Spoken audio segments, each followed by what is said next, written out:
Italian Principato, tribute speech.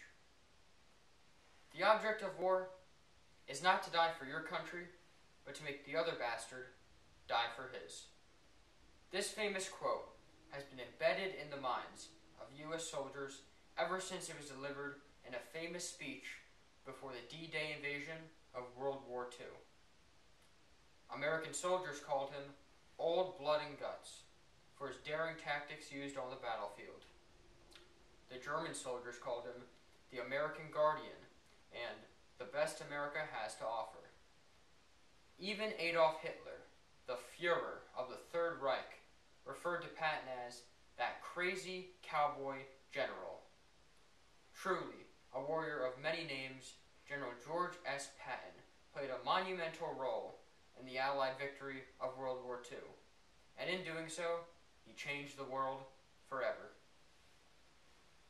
In 1917, the U.S. Army wanted to start a new fighting force, the American Tank Corps. General Patton, the only person in the entire military who knew how to operate one, quickly volunteered to help create it. Founding the United States Tank School in Fort Knox, Tennessee, General Patton taught soldiers how to operate the tanks as well as use them on the battlefield. Quickly, the American Tank Corps was tested at the Battle of St. Mihiel during World War I. Here, a one-year-long stalemate was broken by Patton and his tank corps. This allowed for the Allies to march on and defeat Germany during the First World War. Thanks to Patton's revolution of tanks, we still use his tactics and his manuals today for our tanks, as well as other militaries in the world. General Patton was also a legendary leader and a very skillful tactician.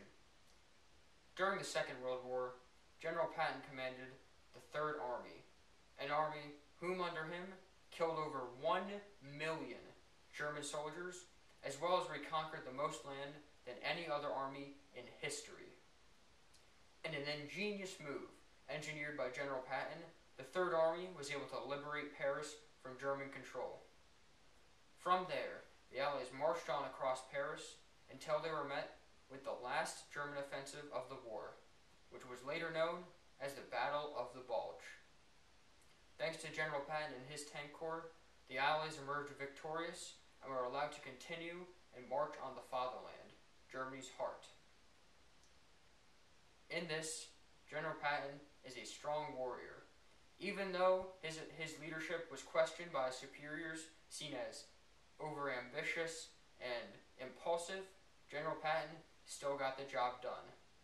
Had it not been for Patton today, we may not have won those victories, and the world may be a very different place indeed. Although Patton was often seen as impulsive and overambitious, he had great respect for the men under his command.